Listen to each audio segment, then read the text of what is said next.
So hi, everyone. It is the Demons from Outer Space. We're back. It feels like it's been longer than it actually has been. I mean, this will come out pretty much a week from the last one, but it feels like it's been longer since we've done a podcast, and this has been sort of a long whiles in the works. It has, because this particular recording kept getting pushed back. Things have been difficult for us here at the SOS these past few days. Things have been hectic. So, but we're chill now. We're here, and we're ready to discuss a new thing. Dylan, what is that new thing? Well, it's not a new thing. It's actually pretty old. But what are we talking about tonight? In a weird way, it's a new old thing. So we're talking about we're doing some more Classic Who this week. If you remember before, we had talked about the first few Hartnell stories with the Unearthly Child / Cavemen and the first Dalek story. Well, today we've jumped ahead about 3 years, and we're gonna talk about the very first Second Doctor story, Power of the Daleks. Now, the interesting thing about Power of the Daleks is that it was lost for many, many, many years, as are many classic Doctor Who episodes, much to our chagrin. However, audio survived. Like audio for the entire thing, which is phenomenal in and of itself. And so they were able to basically just animate the footage as it presumably would have been. And it seems like they have pieces of it, because at some points it almost looks rotoscoped.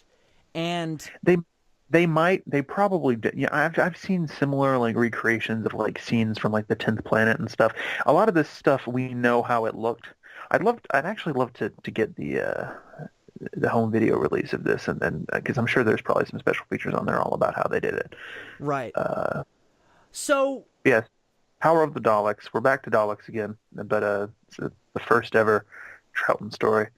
No, that is a little problematic that we're jumping right to Daleks, but we picked this one for a couple of reasons. One of them being that you aren't subscribed to BritBox, so you can't watch any and all classic Doctor Who that isn't Lost like I can.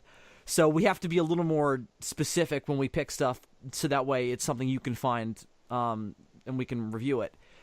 But presumably, the Doctor, from his perspective, hadn't encountered the Daleks for a while, because at one point one of the companions is like, he's always talking about the Daleks. I don't know, because apparently they had never met one before this story. Good point. Holly and Ben. Mm-hmm. So from the perspective of, it's weird because we're used to New Who, and New Who does overuse the Daleks because they have to contractually. I mean, yeah, but so did early classic Doctor Who. I mean, Hartnell fought them all the time. Yeah, well, it's just because they were it's the same thing. They did the same thing the Third Doctor when the Master showed up. Suddenly every story was a Master story. True. Because he was super fucking popular. Although but the Master is always part of somebody else's plot. It's not. It's never just him. So he always gets revealed in like the second or third part, and you're like, oh shit. Well, the good thing about the Master also is that it's a little easier to plop him into a story than it is the Daleks. There's a lot more, sort of, what's the word? I mean, there's a personal connection between him and the Doctor. I mean, so he's got more of a reason to go after him specifically. That, and he's just a dude. You put him in like a disguise, and he's in the background having machinations, and it's fine. It's easy to write. The Daleks have all this iconography and all this lore that has to get worked into pretty much any story they're in, because they're also an entire race, not just one guy. Exactly. So they have grander motivations. So yeah, you're right. This one is also weird because it's one of the only Dalek stories in Classic Who that's not written by Terry Nation. This is written by David Whitaker. Right. Any relation to Jodie, I wonder. I didn't think about that, but that's a good point. But that's very odd. And I've seen quite a few of the Terry Nation Dalek stories, both before and after this. Of course, Genesis is probably the biggest one that actually has his name on it after this. That's the one that most people will point to. Because in the Third Doctor's run, the Third Doctor never really had a great Dalek story, because the Daleks got kind of changed when he was around. Apparently John Pertwee didn't really like them. He thought they were ridiculous, so he kind of didn't take them seriously, so therefore they got written kind of as more of like idiotic comedic characters as opposed to like legit threats. But this is well before that, because the other reason I wanted to pick this is because not only is it the first Second Doctor story, but it is also the first time we ever have a post-regeneration Doctor Who story. You know? That's the first time we ever get that, and it's the first time that idea is really explored. And that's why when this went up on BritBox, because it wasn't there and when I initially started going through Classic Who, so I went back to it, and I was like, oh shit. And what really just floored me about it was how close it actually is to what we're familiar with in terms of what the deal with the regeneration is and what happens to him after. Yeah. Well, also, it's the first time we see companions reacting to a regeneration, and really, what surprised me about it is how flippant he is about it. You would think with it being the first regeneration that it would be, a little bit more like what happened with in New Who. Christopher Eccleston clearly explained to Billie Piper what was about to happen, and then it happened, and she spent an episode coming to grips with it. Patrick Troughton spends this entire 6-part story basically yanking Ben, is that his name? Ben's chain. Ben and Polly, yeah. Ben's like, he doesn't really, he's skeptical. He doesn't believe that it's the Doctor, and I mean, he's got good reason. Some random dude shows up in the TARDIS. His outfit also changes slightly between what Hartnell was wearing when he regenerated and what he's wearing when he gets up. So, I mean, I don't know if they're supposed, if like the characters are supposed to be reacting to that, but I noticed it. I don't know. That feels to me more like a flub on the production side. Yeah, without a doubt. I mean, I don't think they intended that to be a thing. I think they were just like, well, this is his outfit now, so we're gonna leave him in it. We're not gonna like have a slow build. It's kind of like how in Dragon Ball GT when Goku went Super Saiyan 4, nobody on the writing staff thought to go, well, where'd the clothes come from? Well, but like with Dragon Ball GT, it's a little more understandable because it's Dragon Ball GT, but this is good classic Doctor Who. I mean, like what were they doing? But it's timely to talk about this now simply because we're about to get another regeneration, and it involves the first Doctor. So I figured this would be a good thing to discuss leading up to that. And like we said last time when we talked about Classic, we're not going to go through all the Doctors in order. We're just doing it now. And I don't know if we're going to do a third Doctor story next. Maybe we might actually. I think I actually want to do another Troughton one. Actually, there's another one I want to talk about, because it's it's like the first episode I've seen with a certain villain. Well, maybe we'll talk about it later. But I wanted to jump to Troughton because I got into his run like sequentially after Hartnell, after we did the last round of reviews, and what I found really interesting was how big of a shift it is in terms of like how the show feels and how the Doctor feels as a character, and I wanted to talk about that, and I wanted to get your feelings on that, because we spent the whole podcast last time talking about how mean and stern and super prototypey Hartnell's Doctor is. So I wanted to compare that to what they do with Troughton. Yeah. Well, it's definitely in its fledgling stages in this story. You can see the sort of leftover tone from the Hartnell era clashing with the new Doctor and the direction that he's going to take things. I've seen some later Troughton stuff like was it The Mind Robber? Is that the one that I've seen?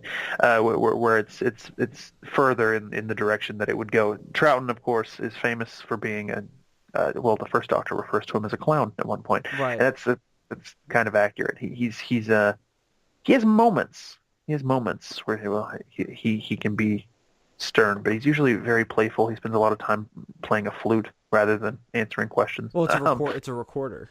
Not even a flute. Yeah. That's why it's so annoying, because it's not. If it was a flute, it would presumably sound less.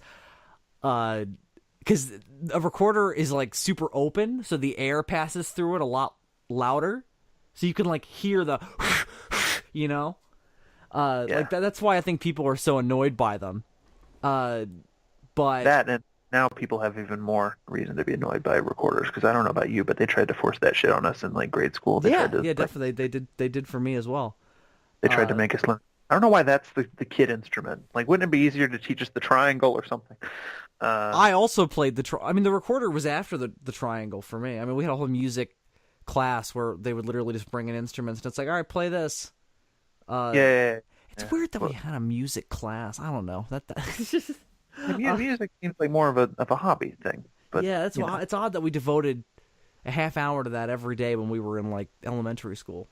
we also had like an art class, and I'm like, shouldn't this be an elective? Like, why are like 5-year-olds who don't know how to draw being forced to draw? Maybe they don't want to draw. Like, fuck. Yeah. I was actually I was a child who could, draw, better than other people on like a 5-year-old scale. But like, I hated art class because even though I could draw, I didn't like being told what to draw. Such a weird A lot thing. of the time when you get older, they kind of let you do whatever because they know that otherwise you're not going to get anything out of it. But Yeah. certainly early on when they were like, draw a bear, I'm like, I don't want to draw a bear. I'm no good at drawing bears. Let me draw Godzilla, damn it. Today we're going to draw the human nose. And it was always the most boring shit. We're going to learn how to draw a nose today. And the guy that was my art teacher was actually, I stumbled upon a drawing he had done one time of fucking Trunks from when he first shows up and kills Frieza in DBZ. It was a fucking great drawing. And I'm like, why aren't we learning this shit? Like, why aren't you drawing teaching me how to draw Trunks? Draw Trunks. Draw Trunks. Show me how to draw some Trunks, please. Just like a needle. But yeah, it was. Well, we went on quite the tangent there. We started criticizing the American public education system, which I'm sure the Doctor would be very about. So back to classic Doctor Who, and back to Power of the Daleks. So Dylan, all of that build-up said, we are discussing this animated, formerly lost episode of classic Doctor Who. Did you like it? I did. I liked it a lot. I was especially surprised. Again, this is the rare early Dalek episode not written by Terry Nation. It's a pretty good Dalek story too. It's one of my faves now. The Daleks take a while to get going, but once they get going, there's and you know what? The DNA of this episode is in so many New Who stories. I saw so much shit in this story that I was like, oh, they totally ripped that off in New Who. No, they totally, because I mean, previously it was lost, so it wasn't as if anybody could call them on that shit, But right. there's all kinds of things that they do with the Daleks in this episode that they do all the time in New Who. It's a little prototypey victory of the Daleks, I suppose, is probably the best comparison. Because I mean, there's a line in Victory of the Daleks that has to be a reference to this, as less than it is like a ripoff, where the Dalek says, "I am your soldier," and that's a reference to in this, where the Daleks constantly say, "I am your servant." Yeah, that's the main episode that I think is directly ripped off from this one, but also. I get a little bit of a Dalek vibe because it's about this guy who has found this human who has found this Dalek, and he doesn't know what he has on his hands, and he's experimenting on it and trying to uncover its secrets. And the Doctor is like, "We need to destroy it." And nobody's taking him seriously, and then the Daleks fucking wreck the place. So it's very Dalek as well. Right. Yeah, that's a good. I didn't think about that part of it, but you're absolutely right. And I think Professor. Well, I like stories where the Doctor is trying to warn people about things, and then they don't take him. I like it when the Doctor is the sheriff from Jaws. Yeah, well, he definitely fills that role this time because this is one of the few where he doesn't instantly get captured. Like that's usually how things go. He'll show up somewhere, be like, "Oh, this is what's going on." Everybody's like, "He probably killed somebody," and then they capture him. But this time, he manages to make them think that he is an examiner from the planet Earth, because he regenerates. So, brief plot synopsis, I guess. The Doctor regenerates after whatever the hell happened in the 10th planet that Dylan and I have no idea about because that episode is also lost. There were Cybermen, and David Bradley met Peter Capaldi. It was a whole thing. Oh yeah, that also must have happened somewhere in between. I don't know where Ben and Polly were at that point. But we'll find out. I guess we will. I guess they're going to have to tell us. Well, my interpretation of the trailer is that like time has frozen still, but for some reason the two Doctors and Mark Gatiss' character haven't frozen, because there's that scene where like he's on like a battlefield or something and everything around him is frozen. You Right. know, so I think that's the explanation. Time has frozen, and then they have to sort it all out, and then David Bradley just goes right back into the 10th Planet episode. I wouldn't be surprised if we get a recreation of the first regeneration, which I would actually be down for. It looks like they're going to throw in the new effects, though. I don't know how I feel about that. If he's laying down, it could work, because if you look at the way Yes. Okay. Fine. Yeah, you're right. if you look at the way the original regeneration looks, which is like one of the few things that it survives from the 10th Planet, you can go on YouTube right now and watch a see clip that online. There's an animated version of it in this story.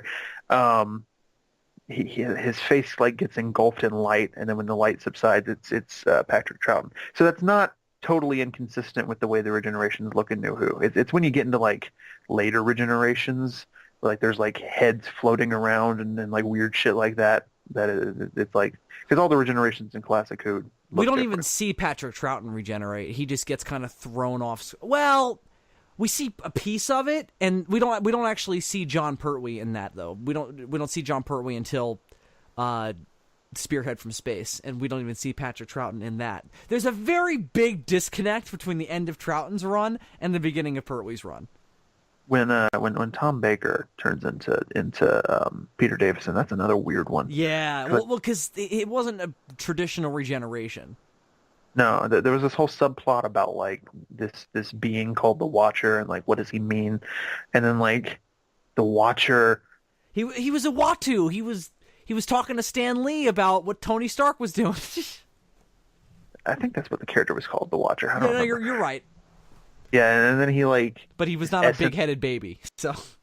He like fuses with Tom Baker, all Patara style, and then you get Peter Davison. It's weird. It's a weird. Well, it's not. It's no, not it's at all because I think similar. the Doctor wasn't even. I think the Watcher and the Doctor had swapped places, and then the Doctor took his place again, and he regenerated in that moment. I don't know. I haven't seen that one yet. It's not at all dissimilar for how the Master turned into what's his face, the second actor who's not a skull. Anthony Ainley? That's his name, Anthony Ainley. Yeah, in that story, he kind of like. Have you seen that or seen the clips of it? He forms over him and he changes a little bit. Yeah. He basically takes some dude's body, but without turning into a space snake first. Right. Yeah, he does that a lot. until the Time War, and he got a bunch of regenerations. Yeah, that was always the thing with Classic Master. Like the very first one was like, "This is my last regeneration." I'm like, Jesus! Like, what did you do with your other ones? Yeah, he just what you learn in Classic Who is that he may be very intelligent in the long strokes, but short range, he's an idiot. He can't improvise in the moment. He's not like the Doctor. He's all about the long-term strategy. That's his shortcoming. There's a little bit of that in New Who too. Like when Missy is telling Clara the story about how the Doctor improvised like a way out of like.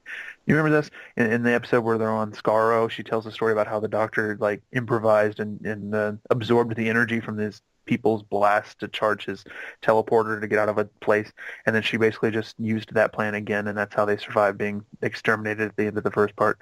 Oh, right. And she had to steal it from him, yeah. That was the part that was before season 9 turned into garbage. I liked the first couple episodes of season 9. It wasn't until... I would argue like the first half. It's once you get to like the Vikings and Daisy Ridley that I remember. Or not Daisy Ridley. Not Daisy Ridley. Yeah, but the second part of that is good. That's the problem. Maisie Williams. Maisie Williams. Yeah. I liked the girl who died. It was the girl who died and the woman who lived. The woman who lived was the one that I liked because that one had like interesting thematic stuff in it. Except the villain plot was nonsense. I remember when they did Space Lion. There was like a space Beauty and the Beast thing. Yeah, that was weird. I remember the Doctor talking to a baby, and I wanted to be mad at it, but I couldn't because they established that he could talk to babies in a better episode. He does that all the time. He can speak baby. Although the way they do it in that episode is not consistent with the way that they did it in the like that baby was fucking Shakespeare or some shit. Like the way he was talking, like he was interpreting for this baby. That baby was like laying down some poetic verse, and I'm like, no. When Matt Smith talked to babies, it was always like, big milk thing, and like, Right. Well, because The It way made sense. well because It felt more like he was psychically understanding what the baby wanted rather than the baby actually had a language and he was communicating it to the others. You know what I mean? well he knew what the baby was thinking and feeling. That was it. Yeah. Remember when he was like he doesn't mind Alfie, but he prefers to be called Stormageddon, Dark Lord of All. That's something that a kid imagines for himself. So See, I forgot that baby. I was talking about baby River when Baby River was first born. I forgot that he talked to Dude's baby as well. That's right. yeah, Stormageddon, Dark Lord of All. He talked to some. Was it David Tennant talked to somebody's horse at one point? He talks to the horse in The Day of the Doctor. Yeah, but there's. I remember an episode. I don't remember which Doctor this was. We've gone way off track. We'll have to get back to Power of the Dogs in a second. But there was an episode somewhere where he talked to a horse and then he told Oh, that was Girl in the Fireplace. He told the person riding the horse that the horse identified as a female and that he should respect its choices or something. Yeah, you remember that? All right, that also happens in. I don't think this is the episode. That happens in Deep Breath, but not that moment. But like he talks to a horse in Deep Breath. Damn, I vaguely remember what you're talking about, but I don't know where it was from. Yeah. Where? Fuck. I don't know. That could have been. I don't know why, but part of me wants to say that was in the Charles Dickens Ninth Doctor episode. It doesn't seem like that doesn't seem like an Eccleston thing though. That seems like a Tennant or a Smith thing. Right. It could have been. I don't know. I could rewatch that episode because season 1 of New Who is the only one that I currently have on DVD. I'm gonna do that right now. Yeah, like right now while we're talking about classic Doctor Who, you're right. That's a good idea. Let me just go watch the Ghost episode from season 1 real quick. I'll be right back. I'll be back in 50 minutes. Oh look, there's the chick from Torchwood's ancestor played by the same actors. Isn't that neat? Isn't that marvelous? All right, back to Power of the Daleks. So, the Doctor is a new person now. Ben and Polly, who were, I guess, the companions with the first Doctor at the end of his run. They're not really sure what the hell's going on. They end up on a planet called Vulcan, not the one you're thinking of. This one has mercury swamps, not pointy-eared emotional motherfuckers or unemotional motherfuckers because their emotions are too strong. Yeah, that was weird. That was when I was watching that struck me as odd because Doctor Who started in '63, right? And Hartnell was on it for 3 years, so this had to be '66, around in there. Star Trek was definitely already a thing, right? Like, there's no way they didn't know that there was already a planet in another science fiction show called Vulcan. Like, why wouldn't they? Introduced the planet Vulcan by that point? I'm pretty sure, because the episode, let's see, Amok Time is the episode where they go to the planet for the first time, I think. And I want to say that's in, like, I don't know, the second season? There's only 3 seasons.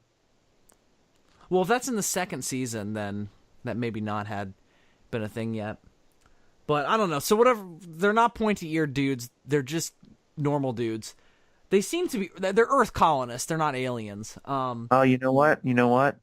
That episode aired in '67. So yeah, I guess I see. I always forget how late in the decade that show was. I always think of it as like mid '60s. It's more late '60s.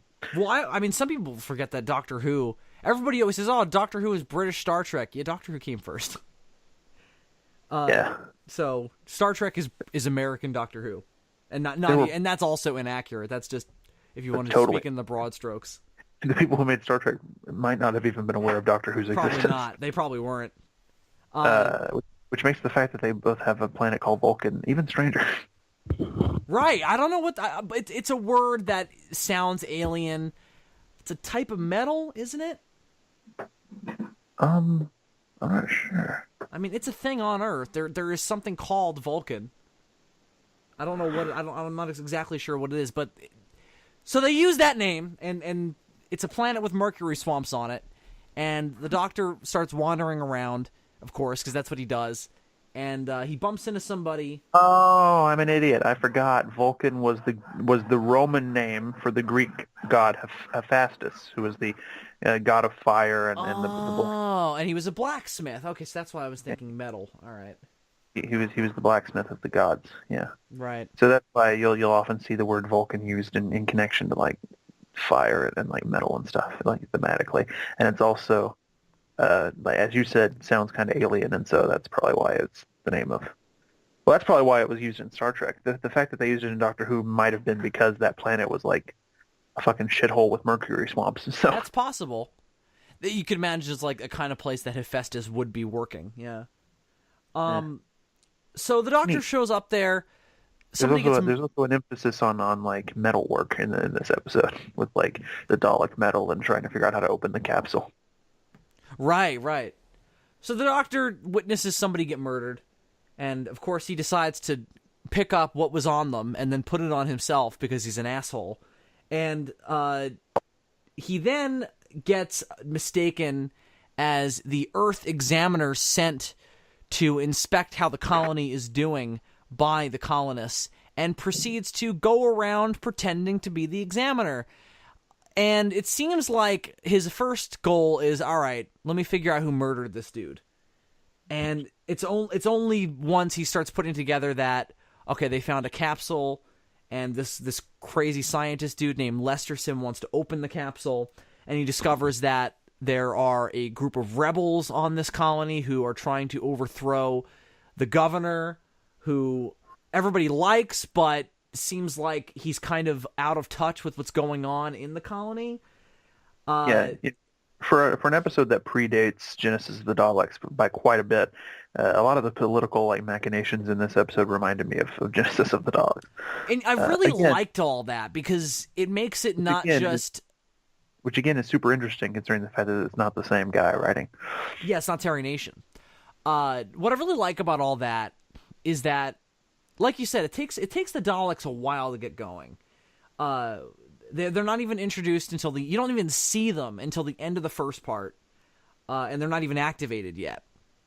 No. They don't get activated until the second part, and then it's only 3 of them, and it's not until like part 4 or 5 that they're really kicking into gear and they start reproducing themselves. Which I kind of wish that they had explained better how they were able. Like I know it was like they brought them the materials, but clearly, because if you think about what a Dalek is, it's got a gun for one hand and a plunger for the other. This capsule must have been designed with creating more Daleks in mind. Yes, it's also bigger on the inside. It's got to be. So I wish that had been explained.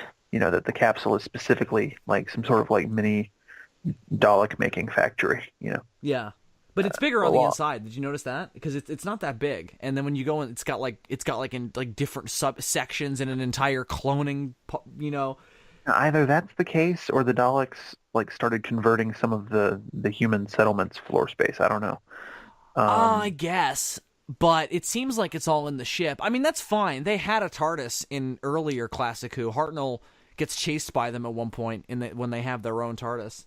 So. I guess that's fine, but even still, I would have liked a moment where the Doctor went, "Hey, they're stealing our shit," or just said, this capsule's a mini Dalek factory." Like that too, just a little more. We need a little more. So I get the Daleks are super geniuses, but I don't think even Stephen Hawking can build a robot with a plunger. No, that's certainly not. First of all, he'd need to be able to move. But the political stuff all worked for you. You weren't sitting there going, "Oh my God, can we get to the Daleks, please?" No, especially once. Well, and that's the thing. The political stuff also takes a while to get going. But once everything's in motion, it was pretty interesting stuff. It's really what carries you. Really, what carries you for the first couple parts. Is the intrigue around Patrick Troughton and the fact that this is the first regeneration and everyone adjusting to that idea. They don't really focus on that a lot, though. That's just kind of one of the things that's going on in the background. It's more pronounced early on because, again, all of the Dalek shit hasn't started happening yet. And then as we go, the story becomes more about, oh, we got to stop this thing from happening. And it sort of becomes Ben accepting that he's the Doctor just through, like, being in this situation with him. But I one thing I really liked about it, though, is, again, this is the first time that the Doctor had ever regenerated. It's a new thing for him. I like that Patrick Troughton isn't really quite sure, and he doesn't come out and say this, but you can tell through the way it's written.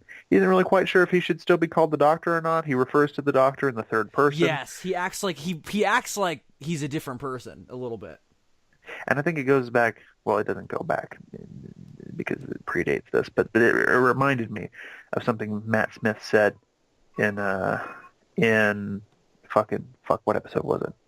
There's a thing that Matt Smith says to Clara in the episode where we were first introduced to the concept of the War Doctor, where, you know, John Hurt comes out of the shadows at the very end.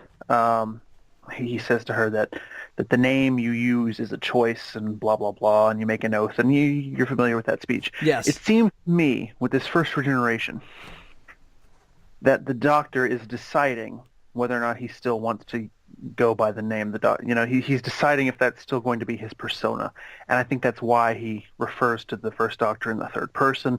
He looks at the objects that the first Doctor has accumulated as if they belong to some other being. He's coming to grips with the fact that he's a new person, and is he still the same person he was before, and does he keep using that moniker, or does he move on? I think that's what's going on there. Right, and it's also interesting because he pretends to be somebody else for most of the story.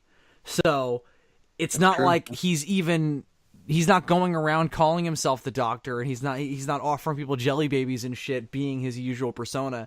He's kind of being like a James Bond pretending to be somebody else kind of spy thing, you know? And Right. his two companions are just kind of along for the ride. I thought that all worked really well.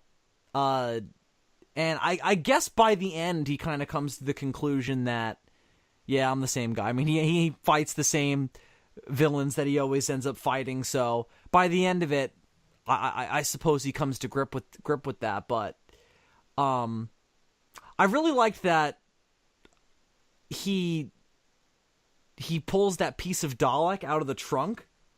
And he, for some reason, he brings it. I don't know why he brings it with him. I guess he knew, like, oh, we're gonna meet up with some Daleks. Presumably, I need to be able to compare. Because remember, he walks out of the TARDIS with that piece of Dalek in his coat, and he pulls it out, like in the second part when they find the shut down Daleks. That was strange. It's one of those things with Classic Who. I think there's less sort of editorial oversight, meaning that each writer is kind of doing his own thing sometimes, and that's why the canon or just tiny consistencies will vary, you know, from story to story. And I think maybe that was this writer using a very specific interpretation of the fact that these aliens are slightly psychic, and I don't even know if that was a thing at this point. But it seems to me like the Doctor... I think so. I'm pretty sure Hartnell was using some mind tricks in his run. Yeah. So I think what's happening there is that Troughton is perhaps unconsciously sort of picking up the fact that this is going to be important in the very near future, and that's why he's sort of drawn to that item and he brings it with him. Because there's that odd moment in the first episode where he pulls it out and he looks at it and he says "exterminate," and there's like a music cue. Right. So either he's getting some predilections of what's going to be going down, or that's just really convenient script writing. And I'd like to err on the side of it being intentional. Right. I tend to doubt it, but well, I mean, I'm sure. I mean, obviously the writer is doing that as foreshadowing, but it feels like in the moment it's him just kind of going, okay, here's this thing that I'm very familiar with, and it brings out this particular part of my memory. But I guess what it's also there for, because he says exterminate a lot, it's there to emphasize what the Daleks do and what their only purpose is. Because throughout most of this story as well, the Daleks don't have their guns. They're Right. unarmed. And I find it a little weird that they're able to just pull the guns out so easily. Like, there isn't even like a connecting thing between like the inside of the machine and the gun itself. It's just it's like a little, it's like a little hole, and you just put the thing in, and it's ready to go. Yeah, yeah. That's Very been a thing in very New Who. untechnical. That's been a thing in New Who a few times as well. You can just pull out a Dalek's gun arm and use it. You can actually use it yourself. That's right. He 12 pulls one out in he uses it. The witch's familiar, right? Yeah. We think he's going to shoot Child Davros with it, but he uses it to shoot all the hand mines. Right. Very reminiscent of him choosing to spare, well, to not put the two wires together in Genesis of the Daleks. Right. Um. Yeah, that was very close to that. But yeah, so I thought that was odd, certainly. Yeah. But well, because what happened, because obviously not everybody listening to this has seen the episode. What happened is when the scientist who looks like Tyrell from Blade Runner, he does Lesterson. Well, first wakes the Daleks up. Same glasses too. It's weird. He's not even remotely the same character, but yeah. Nah, but he looks a lot like him. And there's another guy in this episode that kind of looks and sounds a little bit like Peter Cushing, and I was sitting there the whole time thinking... Yes! I can't remember his name. But yes, I know who you're talking about. The bad guy. The whole time I was like... He had a little bit of a Grand Moff Tarkin thing going on. Yeah, the whole time I was watching the episode, I'm thinking, I don't know any of the backstories, like, production-wise to this. Is that Peter Cushing? His voice? I don't know. That would be the second time he was brought back via animation in the very recent past. This would have been better. But anywho, I saw what you did there. Very good. Wasn't even intentional, but I caught it right after I said it. What was I talking about? Oh yeah, so he had a lab assistant, a fellow scientist, a colleague, if you will, who was helping him. Well, two. There's the girl who's part of the rebellion, and then there's this other scientist. And when they first wake the Dalek up, they're both and this is part done of the rebellion, I'm pretty sure. Yeah, the Dalek ends up shooting this guy, and it's done off screen. I really liked that. We cut to later, and they're talking about, oh, he's in the hospital now. I'm like, oh shit. Oh yeah, that was all really good. I like that a lot as well. Lesterson is really the interesting psychological core of this entire story, because he's also interesting because he refuses to take part in the political situation at all. He kind of knows what's going on, but doesn't care. I guess you can argue that he sort of is the answer to the question of, can you remain truly neutral? And it's like, yeah, I guess, but you're going to end up going crazy and at the mercy of anybody towards the end, which is what happens. And it's a good thing that he isn't more politically motivated, because if he had been, he probably could have become like a proto-Davros in a weird way, you know what I mean? Like, the fact that he doesn't have any, like, leanings politically in the situation. Well, he's kind of an egomaniacal idiot, because he really overlooks things that would appear obvious to you and I about the Daleks, that, like, he really should have tried to open them up. Like that was his mistake. That was his big mistake. Is just, well, he did a couple times. Remember, he was talking about, if only we could get it open. There must be that's right. He couldn't get it open. Okay. There must be some sort of positronic brain in here.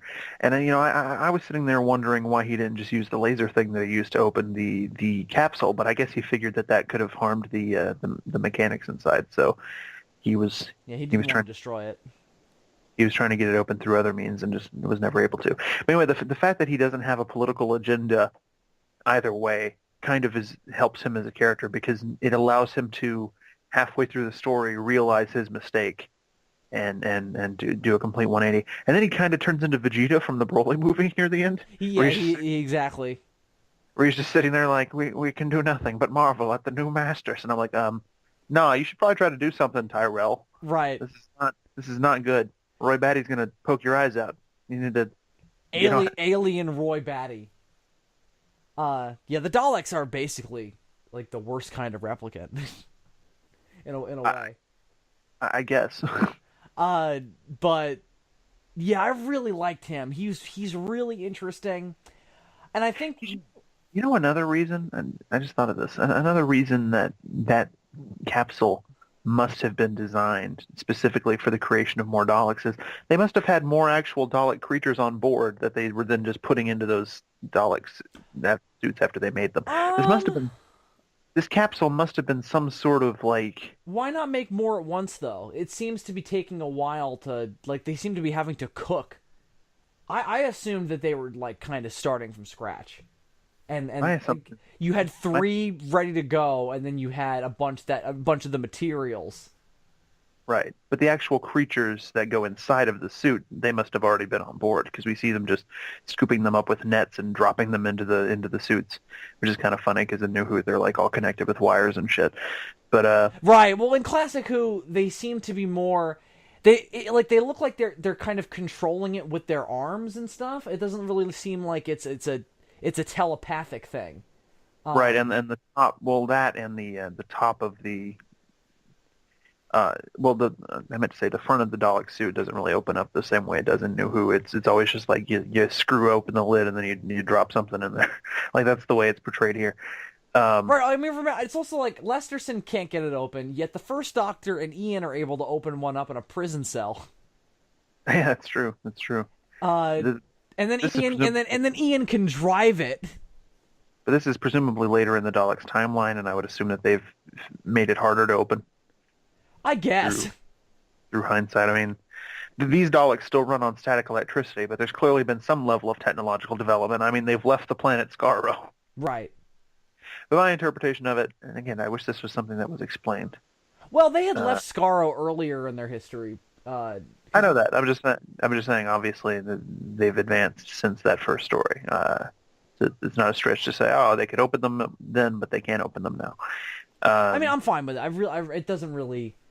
It doesn't really matter because again, at least they addressed that he can't do it. Like that was my whole problem. That was my problem. I was going to bring up was just that he doesn't even try, but he does. So that's the only hurdle you have to get over.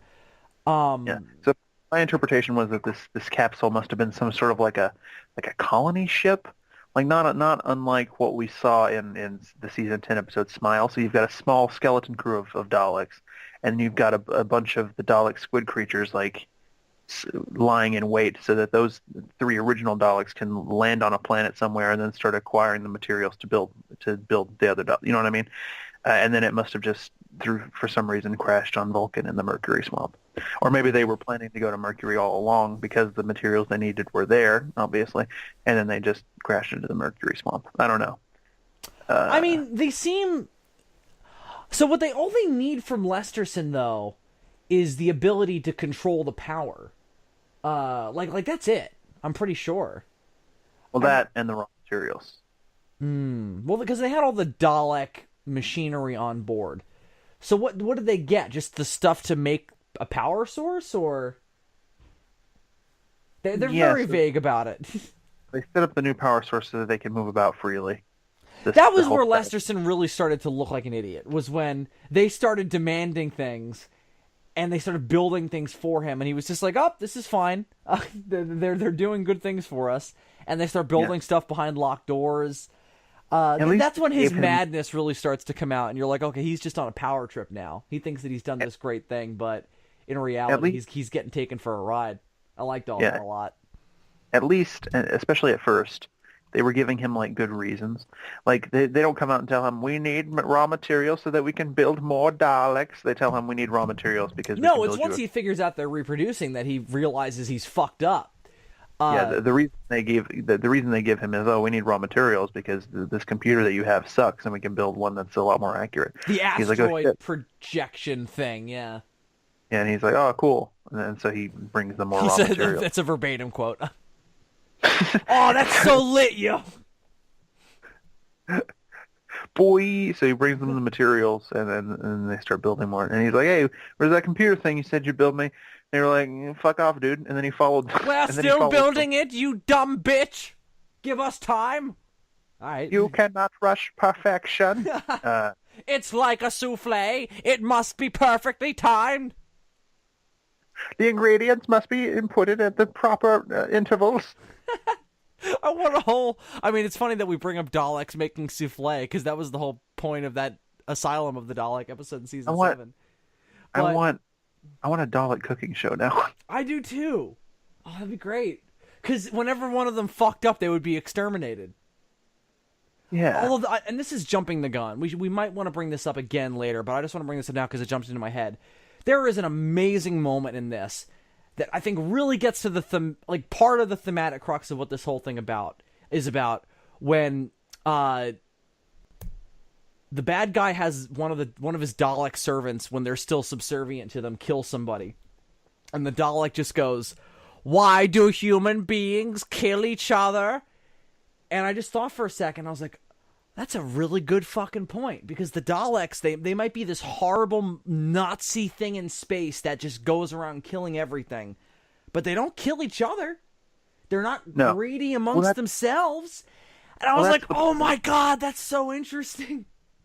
Well, and that's the point of their whole deal, right? I mean, and again, it's weird that we can talk about this but reference things that happened prior in the timeline, but the episodes weren't actually made until far later. It's all, wibbly wobbly, timey-wimey. But that's the whole point we find out of their whole ideology in Genesis of the Daleks, and then moving forward. I mean, Christopher Eccleston does a great job of explaining this in season 1 of New Who. The Daleks have an intense hatred of the other, and it comes from a glorification of themselves. So a Dalek doesn't harm another Dalek unless the other Dalek proves themselves inferior. We've seen that later on in New Who, where one Dalek is like, "You are inferior," and then they exterminate each other. Yeah, I don't think we see that in Classic Who. But the classical sort of point of the whole Dalek ideal, and this comes from Davros, is this idea that Daleks are this superior race, and so they don't harm each other because a Dalek is it's the one thing that's sacred to them is themselves. Right, but it's not individuality. It's their species. It's their genetic code. Right. It's written there.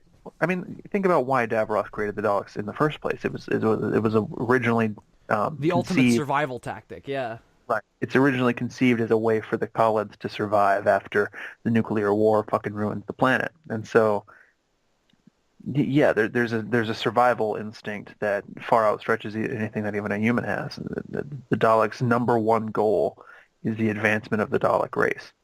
Mm-hmm. But the goal of the real human bad guy in this story is the advancement of himself, and that's why everything falls apart. And Lesterson has that a little bit as well. But, his whole... He thinks he's all about science, and he's not about politics, and he's objective and whatever. But he, too, is all about, I am going to be the one who discovers this. I control you. I am your master. It's all about himself. I wish that we had a better idea why the rebels were rebelling.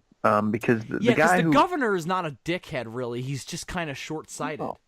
Exactly, yeah. He seems like a pretty chill guy. He's just this old fat grandpa, like David, fucking Attenborough looking guy, and he just so he seems perfectly reasonable. And I'm like, I get why the guy who starts the revolution, he's obviously just trying to seize power. Well, yeah, because the funny thing of it is, so his second in command, or his third in command, technically, the head of security, is the one who's actually the leader of the rebels, but he's also the one fighting the rebels. That was also really cool.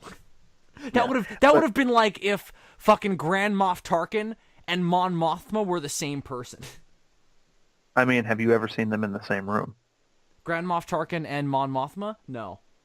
Exactly. They did once try to kill each other, though, so... Perhaps he escaped... That makes things awkward. Perhaps he escaped the destruction of the Death Star, right? And then since his Tarkin identity was presumed dead, he merely remained in drag. And wait a second, though. Do we see Mon Mothma pre... No, she's not in The New Hope. She's in Return of the Jedi. Yeah, okay. So that's true. Oh, wait, but Rogue One throws that entire theory out. Well, I mean, Rogue One, you see her before. Yeah. I mean, this theory is obviously bullshit. Where was fucking Garm Bel Iblis in Rogue One? I don't know, but have you ever seen him in the same room as Mon Mothma? Garm Bel Iblis? Yeah. They talk in the Heir to the Empire trilogy. They have like a whole backstory together. They don't really like each other. I'm talking in film. Oh, well, no, because I don't even know if Garm Bel Iblis is still canon. Fucking Disney. He probably is. Oh yeah, is that the guy from wasn't he one of the guys in Force Unleashed that started the rebellion? Or He is one of the founders of the rebellion. Yeah, he was a Corellian senator who thought the Emperor was a real cockstain and was like, "I'm gonna fight him." And he finds a part of the Katana fleet, which is the Dark Force, an Old Republic war fleet, and he uses that to fight a secret war against the Empire. He and Mon Mothma stop getting along after the Battle of Yavin, and then he goes out on his own. But he should have been in Rogue One because he was still part of the rebellion at that point. So that's why I was missing him there. Anyway, we gotta stop on the tangents. See, it makes sense for him to rebel because the Emperor was a bad dude. The guy on Vulcan, on the other hand... Yeah, we don't know what the hell his deal is. Like, again, I understand why the guy who starts the rebellion. He's clearly just trying to seize power. But how does he convince everybody else that this guy needs to go? Like, how does he get all of these people on his side? There must be something wrong with this governor. And I just wish that we knew what it was. I'd love to see like a novelization of this story, like delve into all that shit. Yeah, they did that. I don't know why. This would have been one of the ones I would have liked to have seen. Like, there's a Three Doctors novel out there. Yeah. I wonder if scripts still survive for a lot of these Doctor Who episodes that are lost. And that way, even if the audio is still missing, we could just, get some voice actors in there and animate them anyway, just to see what it would have been like, Mm-hmm. Yeah. I wonder if there's still scripts for the 10th Planet floating around out there, and they could just have David Bradley do the William Hartnell bits and find some people who sound kind of like everybody else. They're doing the 10th Planet with David Bradley, aren't they? I thought that was announced recently. Was it? I don't know. I know they're doing a series with him and the people who played Ian and Barbara and Susan in Adventure in Space and Time, but I thought separately, because the 10th Planet is later, they were going to do all that. I know they're doing that Old Doctors, New Monsters thing. I don't know if Hartnell's in any of those. I mean, that was a while ago. I'm pretty sure that's done now. Was it? I don't know. Yeah, it's been maybe. I mean, they were doing that. Maybe that's they've kept on doing it. I mean, there's lots of options there. Did they do the Vashta Narada with like the Sixth Doctor? That would have been cool. He did do the Vashta Narada. Who was it with? I want to say 8. Oh, all right, that's interesting. I mean, he's not really a classic Doctor though. I don't consider Paul McGann a classic Doctor. Do you? Well, he kind of, just because he definitely isn't a New Who Doctor. No. He's in this sort of weird in-between area, and he used to, for the years in between that movie and New Who being a thing that existed, he would show up at cons with the other old Doctors.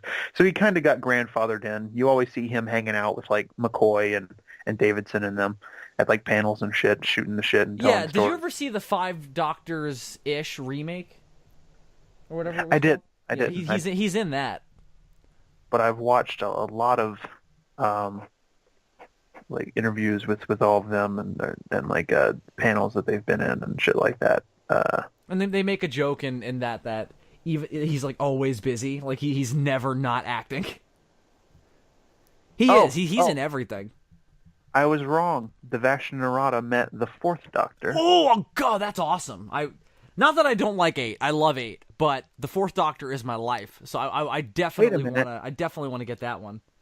Wait a minute, I was wrong and right at the same time. So based on the Google images I'm looking at, there's a classic Doctor's New Monster story with the 4th Doctor called Night of the Vashta Narada, and there's also one with the 8th Doctor called Day of the Vashta Narada. Well, at least they covered every time of the day. All the cycles of the sun. Those two must be connected somehow. Probably. That's interesting though. They've done that. They've connected 4 and 8 in other ways as well. Like the Shada story that what's it called? What's his name? Douglas Adams wrote that was never finished for the 4th Doctor. They ended up doing that as an 8th Doctor audio drama, and now they're doing it again with animation like this. And this is the first time they're going to do a color animation of a lost episode as well. Yeah. Let's see. The 5th Doctor did the Rachnos. 6th Doctor met a Carrionite. Who were they again? They were the witches from that William Shakespeare episode. Oh, I vaguely remember them. Okay, where Oh, there's also the words have power. Yeah. apparently there's also a Sixth Doctor one with the Jadoon, and a Fifth Doctor one with the Weeping Angels. I'm just looking at different like box covers here. Who But did there's you? a Sycorax. Who did Hartnell? Who did Hartnell meet up with? There's a Sycorax one with the Seventh Doctor. I don't think that they did any for Hartnell. I think they just did the ones that they still had the actors around to do the voices for. Oh, okay. I mean, We've got they've done Hartnell, Troughton, and Pertwee stories. It looks like they're all. It looks like but it looks like for these they just did those four guys who are still around. So you've got Davidson, two Bakers, and McCoy and McGann. They're doing and I know we keep going on tangents, but that's kind of why we like to talk about Doctor Who, because it provokes us to go on tangents. At least now we're on Doctor Who tangents, and we're not talking about Star Wars lore. Star Wars or the American public education system. We should never discuss that again. No. Let's definitely talk about Star Wars again, though. Particularly that era. But what I was going to say, though, is that they're doing a Fourth Doctor River Song story, which I heard makes me about want to fucking move to England just so I can be in that time zone when it's released and get access to it as soon as possible, because my God, that sounds awesome. The one that I've always wanted to listen to, and if I ever get into these fucking Big Finish things, I'll start there. Just because it tickles my particular fancies. There's a whole series of these that's about like Davros and like his backstory and how he becomes that guy that we see in Genesis. It's called Oh. Yeah, and from what I understand, the story opens up with like Davros is like going to be executed by the Daleks, or he's like on trial or something, and he like tells basically his whole life story. To the Daleks? I guess. I don't know. We know this already. You put your brain in us. Silence. I will rant and rave. This is why they execute him. They can't stand to hear this story anymore. He's literally like your dad telling you a story that you've heard a million times. Like that's literally what it is. Or maybe he wasn't. Did I ever tell you about the time that the Doctor saved? Oh, he's going to tell the story about the Doctor saving him again. Oh no. Maybe it wasn't them. All I remember is that I think he's in some sort of prison or something. I don't know. Point is, it's his story, and it goes on for. There's like several of them. There's like I think 3 or 4 of them. But yeah, I've always wanted to read those. All right, I mean to listen to those. I wish they were in book form so I could just read them. That would be simpler for me. But see, you and I are flipped on that. It takes me longer to get through books than audiobooks. I just let them play and I listen. I just like, because reading, I have to be in a certain mindset and I have to have a certain amount of free time. Audiobooks, it's just kind of whatever's going on, they're playing. You know. But regardless, so back to Power of the Daleks. So we were talking about some of the themes of individual power versus, power of an entire species. And that's really the differences that we're seeing outlined in this story is. Oh, okay, that's interesting. Okay, so I just read the plot synopsis, or I skimmed the plot synopsis. But what it was is Davros is brought before the Daleks on a trial basis. He's recounting his life story because they want him to look over all of the mistakes he's made in the past so that they can become better at like their conquests. Which is interesting because there's that moment in Genesis where Davros forces the Fourth Doctor to tell him every time he's familiar with the Daleks losing. Yeah, it's kind of the same thing, only that's future events, and this is tell us your life story so that we may learn from it. Right, which is cool. I actually like when worded that way. That sounds cool because what I imagined was just like, we are going to exterminate you. All right, but you must listen to my life story. I can't do a Davros impression because every time I start it, I'm like, all right, he's not the Emperor from Star Wars. Yeah, that's the thing. And if I try to do a Davros impersonation, it just turns into the Emperor from Star Wars. But see, I'm always shooting for Davros from season, from New Who, because that's the one that I'm. And he kind of sounds like the Emperor from Star Wars, but it's a little bit more German in a way. You know what I mean? Yeah, they're not the same character, but they have a similar voice and a similar kind of presence. Yeah, not classic Davros. Classic Davros used to just shout his lines and be like, He talked like a Dalek. That was what they tried to. That's what they tried to do.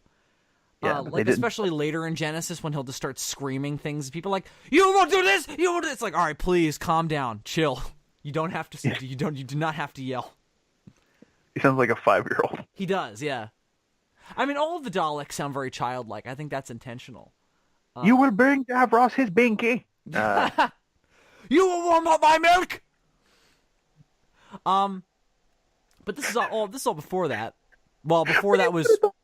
When you put it that way, he just sounds like Stewie from Family Guy. Yeah, well, Stewie from Family Guy is the Emperor and Davros if he was a baby. I could totally imagine a tiny child Davros just yelling at his mother, "Damn you, vile woman!" Although Stewie was Vader in the Star Wars Family Guy story. Stewie's also not evil anymore. That's a plot point that has gone away. Now he's the gay character. Yeah, I know. I've seen that. Which he was before, but it was coded. It wasn't as overt. There was an episode where there's like a whole episode where they made that jump. Dylan, we've got to stop going on tangents. Power. I know. I'm just saying I miss baby Hitler Stewie. That was my favorite Stewie. But they kind of did all they could with it in that 2-part episode where he killed Lois, and then it all turned out to be a simulation. That was kind of like the grand culmination of what he used to be, and ever since then it's been, I'm going to suck a dick, you know. Right. Tell me I miss Kevin Spacey's basement. Right. All right. So, what did you think of the whole Daleks need power from Lesterson plot? Did you think that was a stretch? That they were relying on him for so long and for all that power? Because when I first watched it, I was a little questioning of that. I was like, I've never seen the Daleks in a kind of situation where they needed.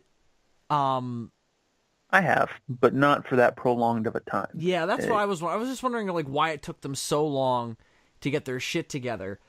However, when I rewatched it, what I realized was the reason why they are so reluctant to jump on them immediately is because they want to show them Dalek power in force. So they don't want just a few Daleks going around mowing them down. They want the entire legion of Daleks to swarm upon the planet.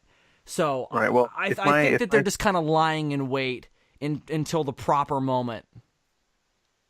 If my theory about what the capsule is supposed to be, you know, as sort of a colony ship or like a sort of proto version of what we would eventually get with like the Genesis arc, you know, if my theory about that is correct, then that's like their whole mission. You know, Daleks are very mission oriented. So if these Daleks were given the mission to like go off and establish a new race of Daleks, which they say at one point, you know, then that's what they're going to do first and foremost. Right. And so using Lesterson to attain that end, because remember, Daleks are super geniuses. Using Lesterson to that end is kind of just the easiest way to go about it. And really, they would have won if the Doctor hadn't been there. Which, that's the story of the Daleks' life, isn't it? Every episode is like the fucking villains from Scooby-Doo like, we would have gotten away with it too. If it weren't for you meddling old British men. Old man Jenkins. So yeah, that's sort of the bane of the Daleks' existence is the Doctor. They also need the humans' help because they have opposable thumbs. There's a point later on where they need the Daleks describe it as human work when they're like putting together some cables on the floor. So I think they're also using them as mock slaves because they put the humans under the illusion that they are the slaves. I am your servant. But in reality, it's this kind of manipulation. It's interesting. It's almost social commentary now because, you know, we think that we think that the machines serve us, but at a certain point, the machines are going to be doing most of the stuff, and we are simply going to be there to give them a reason to exist. So it's almost it's reverse it becomes reverse slavery at that point, where we are slaves to what the machines do for us. Without them, we can't survive. That's the one thing for me about the Daleks, where where you start to stretch the what's the word I'm looking for? Shit. Hold on, I'll think of it. I hate when this happens. I know, I hate that too. Well, we always do these so late. Oh, it's that's the thing with the Daleks, where it starts to wear thin on my suspension of disbelief. Is that I understand they have plungers because they were invented in 1963 on television for the BBC, and there were no budgets and everything. But when you get into the explanation of like Davros designed them to be the ultimate survival machine, and I'm like, and he gave them a plunger? Yeah. Like, and they do all sorts of things throughout the show to like justify it. Oh, it's how their machines work, or oh, it can sucker people's faces to death. Yep, I remember that. But at some point, Davros, who obviously evolved on a planet that at one point was very similar to Earth and has, very similar genetic characteristics to a human at the beginning, surely he must have realized the implicit value of having opposable thumbs, and you would think that he would give them some sort of robotic hand, as opposed to the plunger. And we even saw like special Daleks later on that would have like little mechanical hands. You don't see enough of those. Well, he never seems to have designed them with the mindset of there will be a time where you are the master survival race and there's nothing else to exterminate.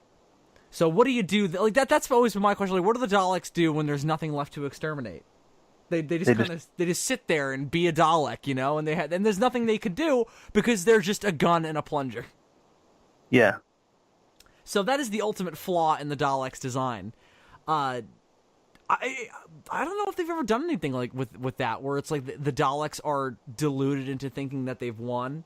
Somehow, that would be interesting if the Doctor was like, "All right, you guys want to be the last ones in the universe? Fine," and he somehow creates like a simulation or something where that's happened, and he kind of shows them the flaw in it. That would be interesting. Or I guess it'd be a she now because Jodie Whittaker, so she could do that. That would be a way to change things up with the Daleks, as opposed to we're doing another Dalek story. Yeah. I thought about doing. I thought of like an idea of that once for like Cybermen. What happens with Cybermen when there's nothing left to convert? Yeah, although they make a little more sense because they have opposable thumbs, they can do more stuff.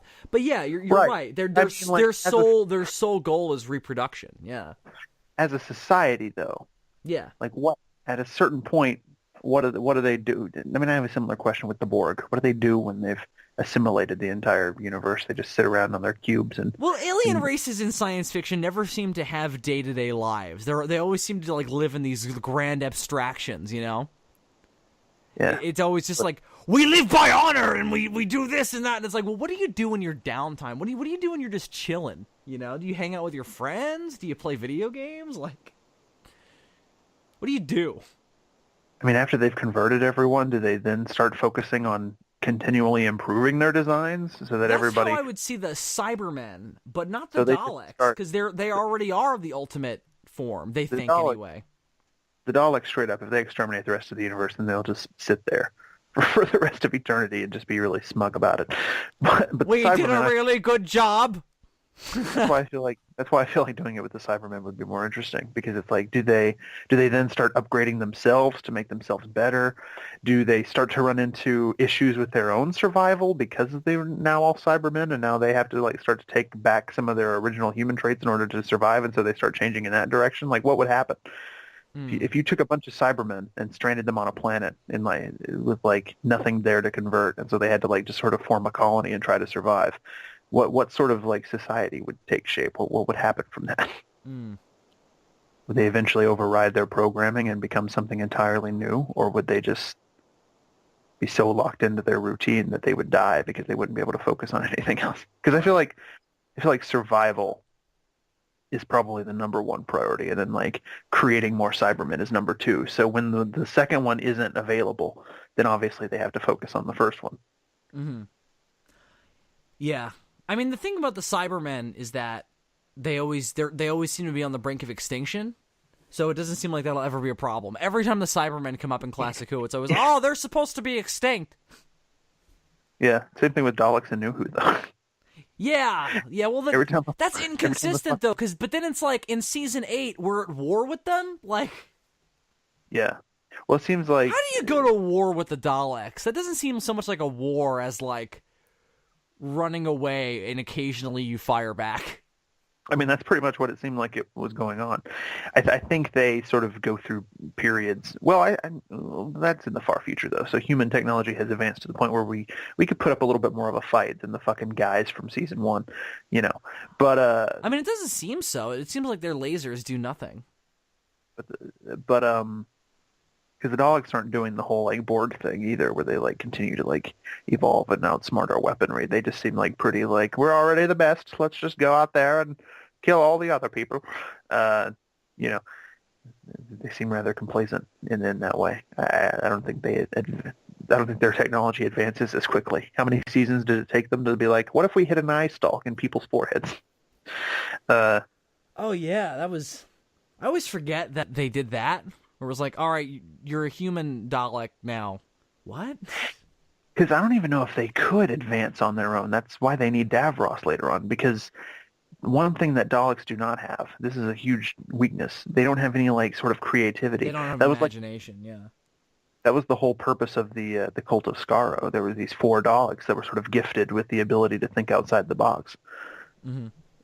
which is radical. And the fucking Dalek Emperor from season 1 would probably see it as like blasphemy. But Blaspheme! You will not blaspheme! Then again, But for their political system is also a fucking mess. They don't know what the hell they're about. Is every Dalek kind of accountable for the whole race? Is there an emperor? Is there a parliament? Is Davros the emperor? yeah, it almost strikes me as like the Daleks' government almost strikes me as like middle of the transition Russia, like when they were transitioning from like monarchy to communism. The only difference is they never arrive anywhere, like they're just continually transitioning. Right. Well, then for a while, they were run by the Power Ranger Daleks. And then that's when Right. they had the Parliament, yeah. So, it's inconsistent. It's massively... And there was a Master Dalek as well for a long time. It was always a black Dalek who was in control. Right, right. There's also the Supreme Dalek from season 4 and 9. You know, the red one with the gold and the 3 lights on top. Right. He was probably my favorite because they gave him like this deeper voice and he sounded like really cool. He was always like, Right. Well, I mean, that season 4 finale, as problematic as parts of it are, David Tennant did not have to have a fake regeneration. Russell T Davies. all the problems with that finale, and this is a consistent thing with Russell T Davies. All of the problems are in the second half. The first half is magnificent. Yeah, it is really good. Especially all the scenes of just like the Doctor's former companions realizing that the Daleks are coming and being like, "Oh, we're fucked. All right." I also it's been liked when they revealed, the TARDIS is supposed to have 6 pilots. Which I was like, oh, that makes sense. It does make sense given the design of like the. Because he's always running around like bashing controls like as quickly as he can, especially in New Who.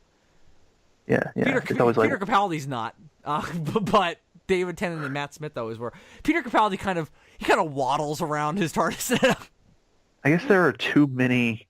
I guess there are too many controls to just put on like one panel, so they have to make it this circular thing. But if you wanted it to be more accessible for one pilot, then you could build it instead of a circle with panels all around it. You could build it as like kind of a bubble that the pilot would step into, and then the controls would be all around him. You know what I mean? And then one person could operate. Realistically, you would want it to be a big chair that you sit in. I mean, why does the TARDIS even have to be controlled? It's alive. It should be like riding a horse. You know, like you should just kind of go this general direction, and you shouldn't have to run around bashing controls. I feel like that's kind of the way they characterize it a lot, especially in New Who. But the version when you ride a horse, you know, you'll like kick it in the side to let it know to do something, or like, you know, you'll have spurs or whatever. The version of that for TARDIS is punching in things on the control panel. Right, you're right. I wish they would describe it as that more often. It's not like flying a plane; it's like riding a horse, because that's definitely more analogous to what's going on. Although they've really slowly introduced the idea that it's alive. Because Doctor Who is nothing if not consistent. Right. He calls it a she, starting with... Did Troughton start that, or did Pertwee start that? Right, but I don't think that was supposed to be a sentience thing. I think that's just how, like, people call boats she or, um, you know. Baker definitely, like, kind of... In one of his stories, he's like, it generates a low-level telepathic field and absorbs thoughts, so... Yeah, I think that was definitely an idea by them, but originally when the Doctor's calling it she, I think that's just because, like, that's what you do with vehicles for some reason. Right. Anyway, so we've gone on another series of tangents. As Bill Dimborough told Georgie at the beginning of it, you call boats she. Right. Dylan, is there anything you don't like about this story?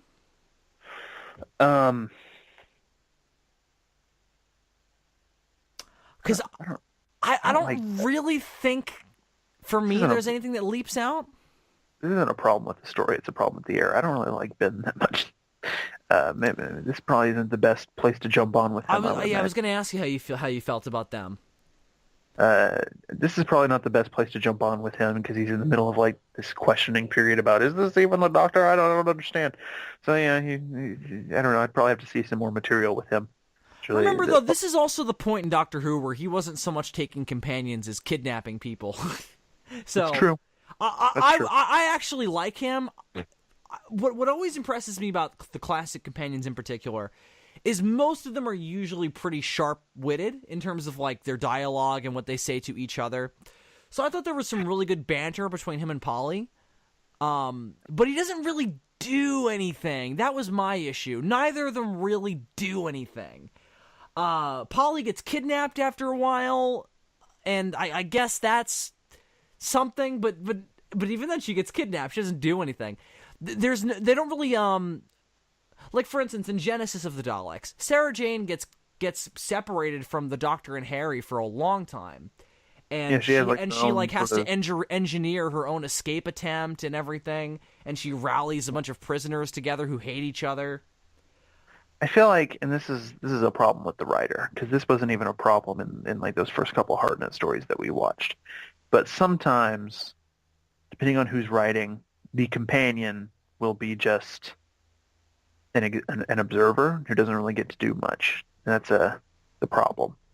I think they're better. It's rare in classic Who, though. That's more of a problem nowadays, is they'll just kind of sit there and let the Doctor do everything. But in classic Who, usually they were very good about the Doctor is there to kind of observe and provide commentary, and then the companion is the one who has to do all his punching and busy work, Right. Like remember, the Doctor was like, Ian, beat that guy up, like... Yeah, well, he was also a fucking 90-year-old man at the time, so... Right. He eventually got his Venusian Aikido, but... I know he wasn't 90. And I don't know that being from Gallifrey, the character was far older than 90. I'm saying, like... relatively, like relative to how a human would age, he's like in his 90s. You know what I mean? Right. Anyway, yeah, and remember that the show started off, it was supposed to be like educational. So the companion is the person who has to learn a thing, so that the audience can then learn along with them. Under that original sort of intention. I don't know if that was even still factoring into the writing at the point that this story happened. It had probably already transitioned into just being more of a standard sci-fi show. But well, the other really weird thing about the second Doctor is that he didn't have a bunch of different companions. Like the first Doctor had like a bunch, but the second Doctor only had. After these two, I think he only had 3. There's Highlander dude Jamie, who is like one of my favorites. He's fucking awesome.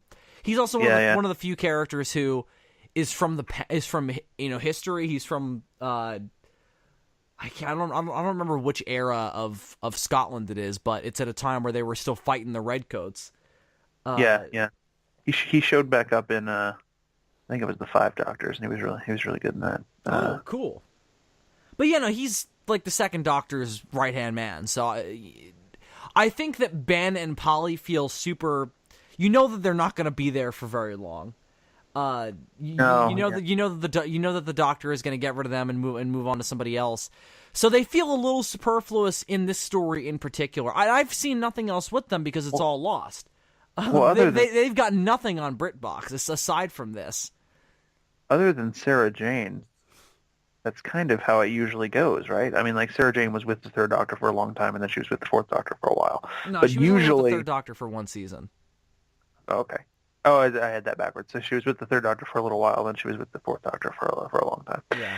Point is, usually, from what I can tell, when the Doctor regenerates, his companions at the time are not long for the TARDIS. That's tip, like, Rose got one season with each. Right. I'm trying to think. Yeah, I mean they didn't do the whole lingering companions thing again until 4 went to 5. No. Sarah Jane was with John Pertwee. So yeah. I guess Clara was the new Who equivalent to Sarah Jane in that way. She was with Matt Smith for like not even a full season, Yeah. and then she was with Capaldi for 2. Yeah. Yeah, so I guess she was sort of she was also no, wait, fuck, I fucked that up. Sarah Jane wasn't the teacher. Sarah Jane was the reporter, so that's not something they have in common. But in terms of like time spent with the Doctor, she was kind of the equivalent to that in that way. I'm sure Stephen Moffat would like to think so. I'm sure he would. Whether or not that's accurate is up to Doctor Who fans, but I'm sure he certainly feels that way. I'm so glad. I haven't even watched Class yet, but I'm so glad that that's the spinoff we got and not Clara and her Diner TARDIS. Oof. The Adventures of Diner TARDIS. I forgot that's what that was. All right. I mostly enjoyed Ben and Polly outside of the fact that they didn't do anything. I think if there's any weakness here, it's in the Doctor himself not being clear enough about what he's doing and about what he's about. I think later on towards the end of the story, he should have been a little more like, okay, Ben and Polly, here's what's going on. I figured things out now. I'm back. I'm normal. He's like super. He doesn't give a fuck about them, and that seems to be throughout the entire story. I wish that at the end he would have had more of a moment with them where he would have gone like, all right, guys, I'm good. We're going to continue going on adventures. But there was nothing really like that. He didn't really feel connected to them. And as much as Ben probably should have accepted that he was the Doctor a little sooner than he does, conversely, Polly is way on board with it way too easily. She's convinced like immediately. Well, there's a great moment on the TARDIS when he first regenerates where Ben is like, the Doctor always used to wear this ring, so if you're him, it should fit, right? And then he puts it on and just immediately slips off. It's kind of, I mean, like, you and I would be like, well, that wouldn't work because he switched bodies, but in the moment, that's like in any other type of fiction, that would have worked. Like that kind of test. Like if the Doctor, if somebody had been impersonating the Doctor, and wearing just like a bad mask, Darkman style, that would have worked. Yeah, I think this just comes from the fact that this is the first time they had ever done a story like this. But both of their reactions are a problem. He's too skeptical to like a fault, and she's not nearly skeptical enough. Like the fact that she jumps on like, oh, it's the Doctor. Like from the beginning, I'm like, no, you should be.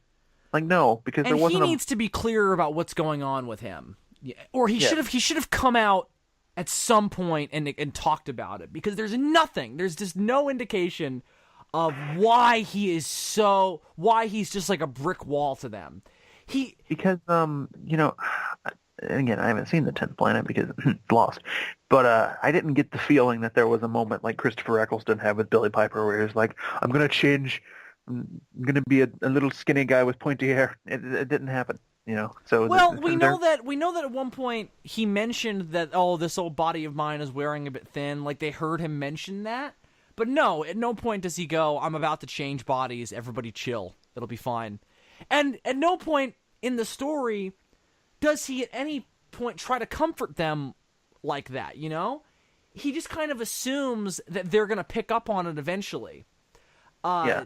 Now, Like, on the... he's not a dick about it. Like, he's not fucking Colin Baker waking up for his regeneration and then being like calling his companion slow for not realizing what happened. Change, my dear, and not a moment too soon.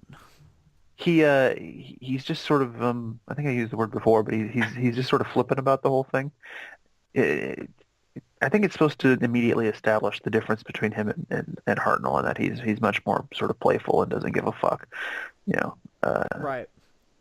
Yeah, and that's his whole... And that's... We can use this opportunity to talk about Troughton on the whole. That's his whole deal. He's not the, I'm going to come in and start throwing my authority around type of character. He's the, I'm going to have fun. I'm going to try and kind of dig at these people slowly. That's not so much the case in this story because he is impersonating somebody else for so much of it. Yeah. But later on, he wants people to think that he's an idiot. That's what he likes that, because then they underestimate him. And then at the end, he can come in and fuck them over. That's Troughton's game later on, and I love that. It took me a while to start liking that, and because initially I was like, God, I miss Hartnell calling people idiots. You know, like I miss Hartnell coming in and shutting everybody up. You know, Troughton's not like that. I like there was another thing that they did in this episode that I think gets borrowed from a lot in New Who. The very end, when the Doctor fucking annihilates the Daleks in like an incredibly brutal way, like even though it's blows animated, them all up. like even though it's animated, it's pretty harsh. Like I'm sitting there watching, like Jesus. It's not unlike what David Tennant does to the Rachnos at the end of that Christmas special. He's got that thing in this where like he's like, oh, super friendly and ha ha ha, everything's a joke. But then like when shit gets serious, he's just like, I will annihilate all of you. Right. Well. Yeah, and I feel like Troughton emphasizes that the most of all the classic Doctors, because there's that really clear line between playing around time and oh shit, just got real time. Like he really makes it a clear distinction. A lot of the other Doctors, they can kind of go back and forth, where it's like one scene they'll be playing it as a joke, and then the next scene they'll be more serious and telling people to shut up. Like Pertwee's Doctor goes, like, he's a little more balanced. He's a little more like one scene to the next, depending on the situation. But Troughton likes to play the long game. Now, one thing they did differently that they would never do this in New Who is that after he did that at the very end, and they're leaving, they're like, "Oh, you knew that would work the whole time, right?" And he just basically, the scene implies he didn't really know that was going to work, and like they would never do that in New Who. No. Well, the Doctor in New Who always has a fucking plan. Well, I feel like he would have taken credit for it anyway, even if he didn't. Like that would have been the joke there, is that he took the credit for it and he didn't know it was going to work. That's true. The Doctor has a lot more of an ego in New Who that I guess just hadn't developed yet. Well, he's got a pretty big ego in classic Doctor Who as well. He's always had it. He's always had the ego. But it's more. He's more of a liar in New Who than he is in classic Doctor Who. That's what they really changed. Yeah, but I think his ego in classics is a little bit more within reason. You know what I mean? Like you know, there's no moment that I've seen where like one of the older Doctors like gives a long speech and refers to himself as the oncoming storm. Like, right. He has sort of a godlike opinion of himself in New Who.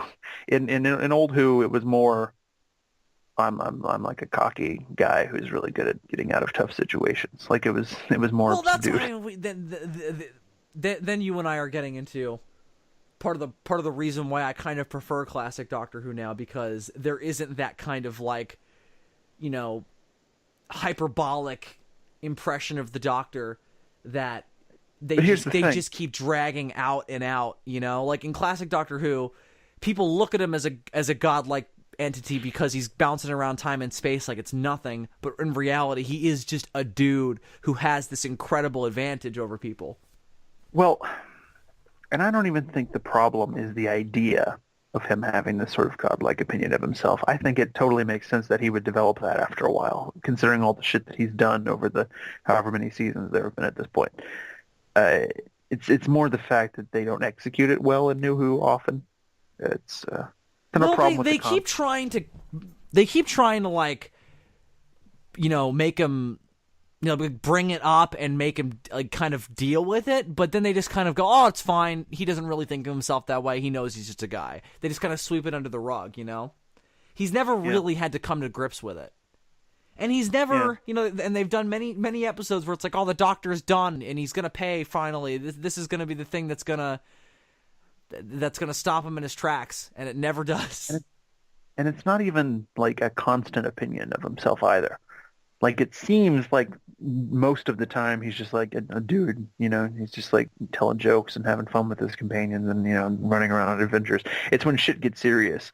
There's always like this moment where like he's like, oh yeah, I'm a fucking badass that can destroy like entire galaxies if I wanted to. You know what I mean? Well, I mean, like that's... I think that there's a difference there between he knows that he's a super capable, intergalactic powerhouse and being a kind of omniscient being. I think Right. New Who is also taken a lot further because he's got like a lot more control of the TARDIS now. Classic Doctor Who, he really didn't have any choice over where he was going or when he was going. David Tennant especially, like when he kills the Ragnos, or like in Waters of Mars when he does the whole Time Lord Victorious thing, you can almost see the light bulb go off in his head, like, oh yeah, that's right, I'm a badass. Right, and well, he realized he can do anything. Like the Doctor will bring that up sometimes, where he's like, I can do anything I want. It's just a matter of should I. Like 12 says that at one point to Clara, where he's like, she's like, there's nothing you can do. He's like, I can do anything I want. I like that stuff, but where it gets problematic for me is when they just use this as an excuse to get him out of a situation that it seemed like there was no way for him to get out of, where he'll suddenly just be like, I'm the Doctor, blah. That's what I don't like. That stuff drives me crazy. I like it when there's a real clever thing that he does that you didn't think of. And you're like, oh, he got him. That's what I always love. And I love when you can sort of see it coming. Like, the bad guy will do something, and then you can tell the moment where they fuck up, right? And the Daleks, in Power of the Daleks, it's when they put off wiping out all the humans. If only they had done it quicker, the Doctor wouldn't have had the chance to use that power source against them, because they were still connected to that particular power source. They hadn't gone to the static on the floor approach yet. I don't think that generator had been turned on yet or something. I forget what exactly the deal was, but because they wait so long... They were running some sort of power cords. I remember that, like under the floor, so that they could do like the static electricity but thing I don't think that was working yet. And that's why the Doctor was able to use that big generator to blow them all up. Could be. I thought he was just overloading their static electricity like input or something, to where they were taking in way more than they could handle, and that's why they exploded.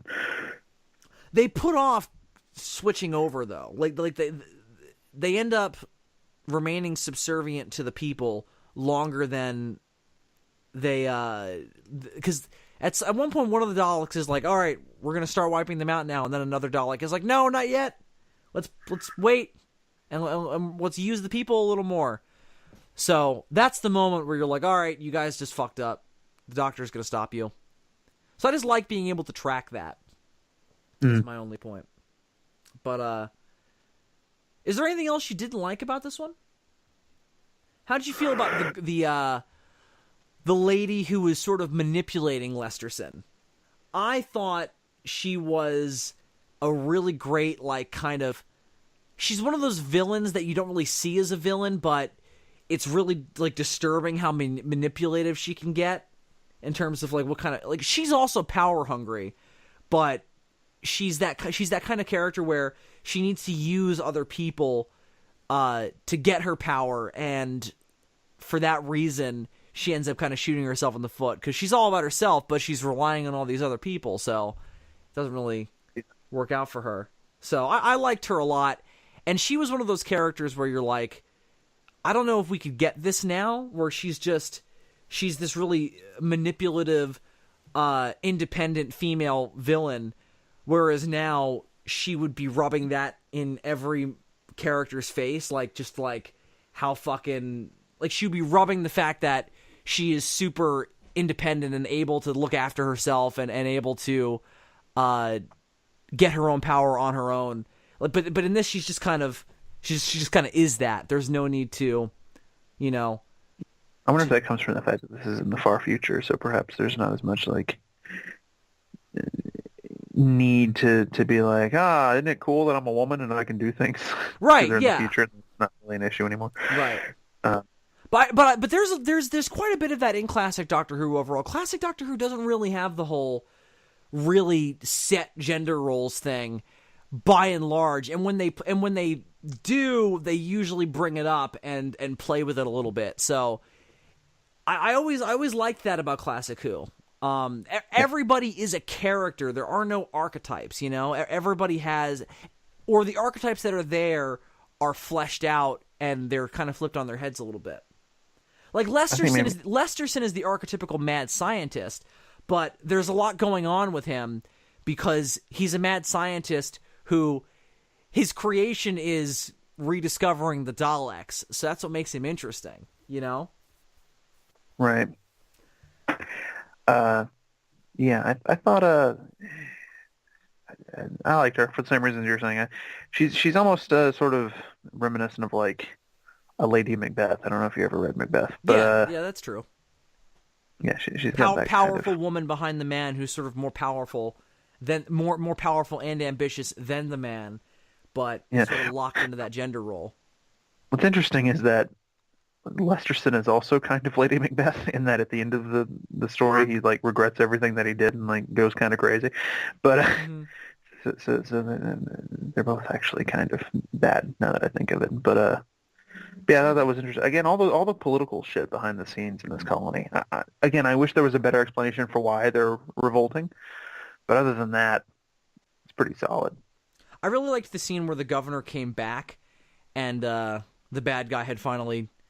Like, the way he had sort of taken over was really subtle, and I really liked the way they played that scene, that kind of little power struggle that was going on there. That was a good acting moment, where he's sitting in his chair, and he refuses to make eye contact with them, and he's not responding to everything that he says immediately.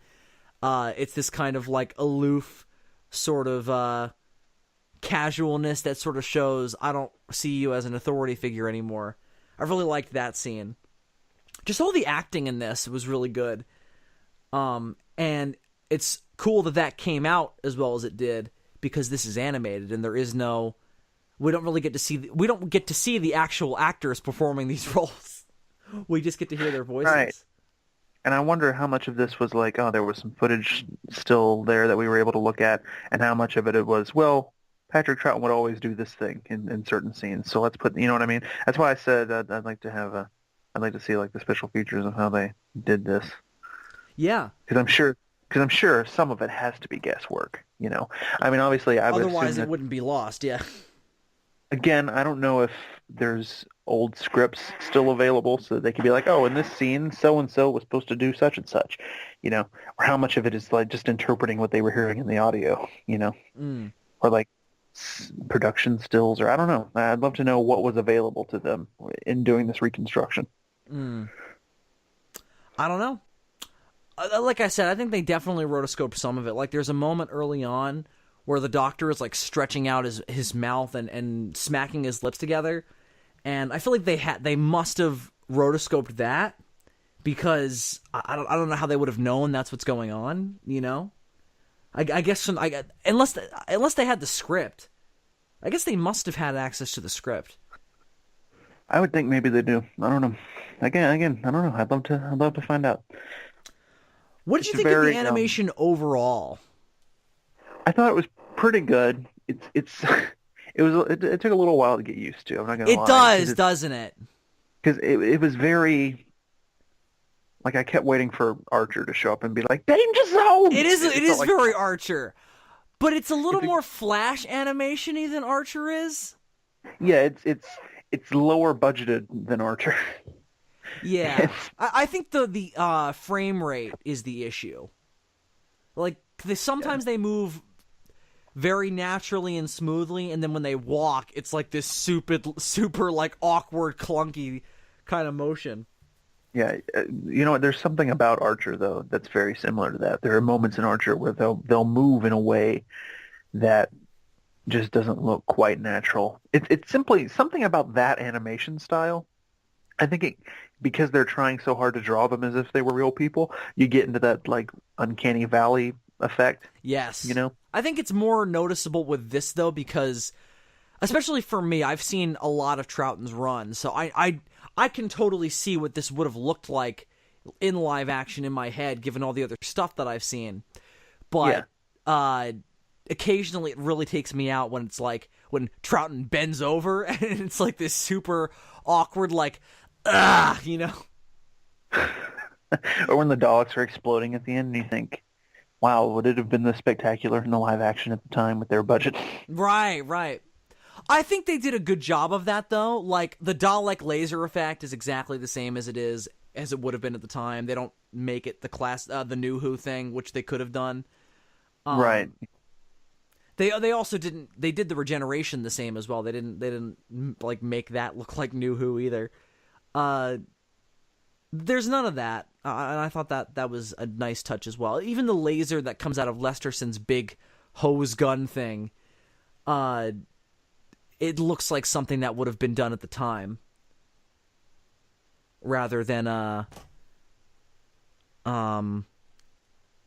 like a modern equivalent to that. Because it's an animation, we can do anything. So I agree with you. I think there are awkward moments, but overall, it's incredibly impressive. Do you think, would you want to see like a regular Doctor Who series that looked like this? Do you think it's that good? Well, I've already said I'd like to see them go back and animate more episodes in this way. I think even if there's no audio available, as long as they have a script and they can find voice actors, I would be okay with it because it's the closest you can get, unfortunately, in our situation. There are so many classic Who stories that are lost. Like, what's that one really old Dalek one where the Dalek Emperor was first introduced that's lost? Is it the Dalek Master Plan? Something like that. The Daleks Master Plan, yeah, that's another Troughton one. Yeah, that's I'd love to see that animated. There are so many. Troughton has the most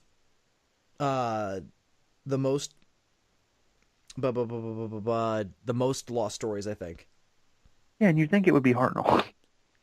Yeah, but Hartnell, the first couple of seasons, they weren't burning them like they were, or just deleting the tapes. They weren't burning it. It wasn't until like they got deep into the run when they started deleting the tapes, and they were like, "Well, who cares? Nobody's going to watch it again." So, indeed, Dylan, what else would you like to bring up?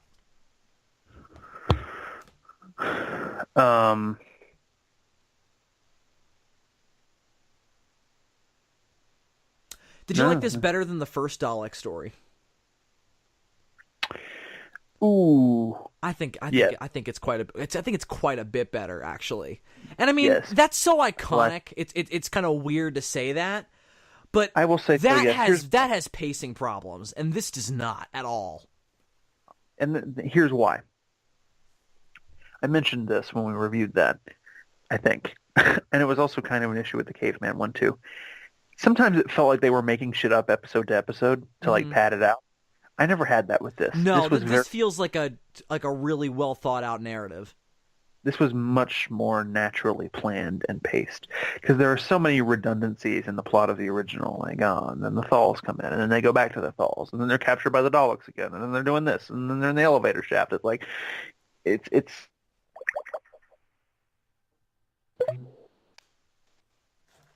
not as streamlined in that way, and I feel like this was much better about that. It had a much more natural sort of flow.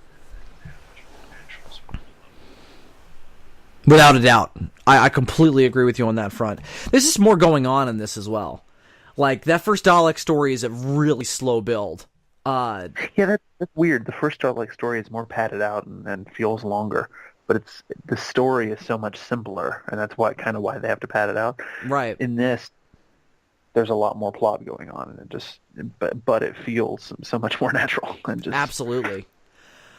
how do you feel about Troughton compared to Hartnell? I know we always have, like, we always beat our heads against the wall trying to compare doctors in terms of how we feel about them, but how do you just think right now, having just seen this story and having recently gone back to the original Hartnell stuff, how do you compare them? Which one do you prefer?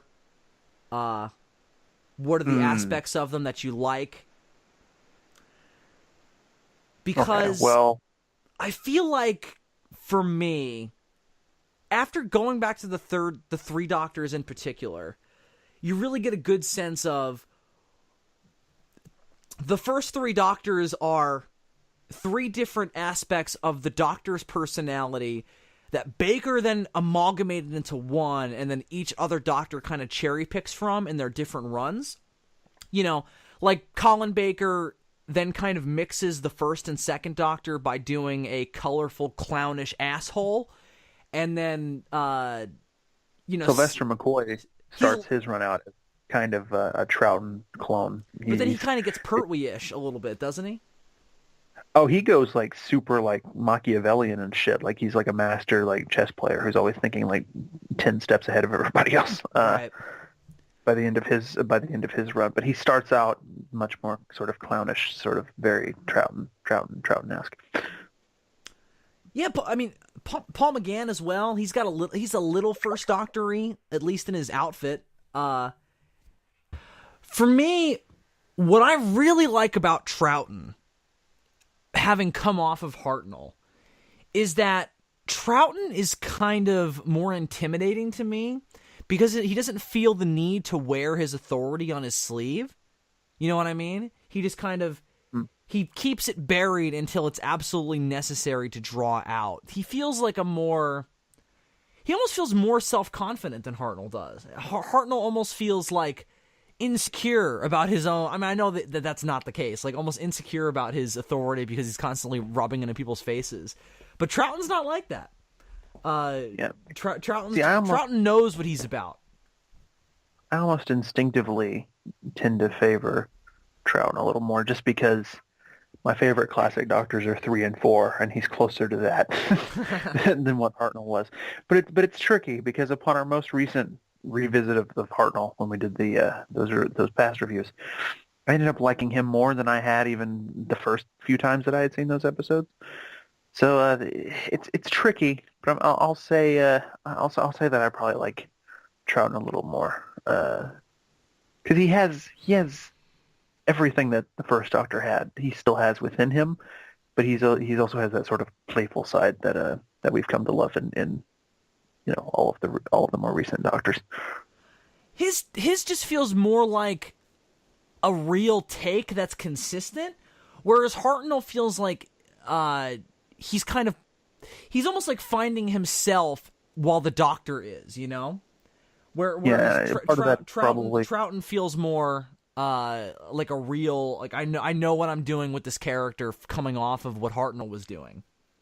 Right. Well, and also Hartnell also suffers from being the first in that they were still figuring out how to write Doctor Who. Nobody had done it before, obviously. Right. So naturally. Well, all right then. Dylan, that's Power of the Daleks. I am giving it a big, big recommendation. If you're a Doctor Who fan and you're one of those people that's like, fuck classic Doctor Who, it's no good, this might be a really good introduction for you. Especially now, now going up to having the First Doctor team up with the 12th, I think this might be a good moment to go back to this era. Especially if you don't want to go back to the First Doctor at first. Like if you want to just try this black and white early stuff and see how you feel about it. Man, there's really nothing bad about this at all. There's nothing cheesy about it. There's nothing kitschy about it. It is just a storytelling machine. So I don't remember what the first episode of Classic Who I ever watched was. I actually think it might have been the Three Doctors, which seems like a weird place to start, but it actually wound up being a nice little sampler platter of what all three of the First Doctors were like. Yeah, I think this is also a pretty good place to start, despite the fact that it's animated. That would be the only odd thing. you can always do as we did with these reviews and start with the very beginning. It might be a little harder to get into, but maybe that would be the real test of whether or not you're going to like it. You know, Right. I uh, mean, not to say that Hartnell stuff is like, oh, it's bad and prototypey. It's prototypey, but it's in no way bad. I mean, it's all really good stuff. It's just, you kind of have it to have depends on you have to have an appreciation for where it's going. you know, you need. It depends on how attached you are to sort of modern sensibilities in terms of entertainment. Oh yeah. It's like I haven't seen the Kenneth Branagh Murder on the Orient Express movie yet. I'm interested in it, and I might see it. But from what I've heard, it's very sort of old school, and people with like very modern movie sensibilities might not be able to get into it. Now, I personally, that's music to my ears because I love me an old school like Hitchcockian sort of mystery thriller. But if that's not your bag, Right. and I think it's a similar thing with Doctor Who. This is old school science fiction. It's So if you're strictly idea and thematic based science fiction. This is not action based at all. This is not Star Wars. This is Star Trek, but almost more idea based because there's not even the overt space travel. It's all really abstract. yeah, it's like if you've ever seen the original Planet of the Apes from 1968, and you thought to yourself, you know what, I understand why people like that, but it's not really my bag. Then maybe no Doctor Who for you. Classic. I feel like But Planet of the Apes is a little more Star Trek-y. I feel like Planet of the Apes is super Twilight Zone-y, but it's Well, okay, similar in yeah, sure. That's I mean, definitely the case. Rod Serling's fingerprints are all over that movie. Imagine if Rod Serling had written Doctor Who. I I never know knew which that. I know which story he would have done too. I never knew that growing. But when I found out eventually that Rod Serling had helped write Planet of the Apes, I was like, that makes so much sense. Right. But yeah. God. So a big recommendation from us. I mean, this has become one of my favorite Dalek stories because it's just so unique, and because the character of Lesterson, I really, really got into him, and he became a really interesting thematic core of this whole thing. And the build from, measured scientist to just raving lunatic is so is so compelling and disturbing to watch. I really should have brought this up, but the moment where he says to the Daleks, "I am your servant," to try and make himself, because he's trying to make himself invaluable to them so that way they won't kill him, and they just gun him down right there. Ooh, that's powerful stuff, man.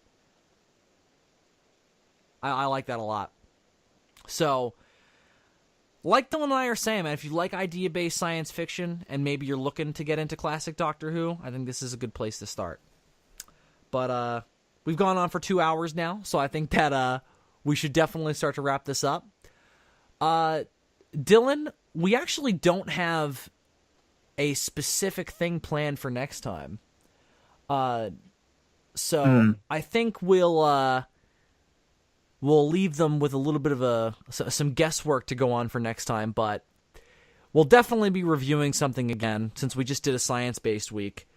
But you and I will have to confer about it. So yeah, it's a matter of figuring out what to review. We'll come up with something.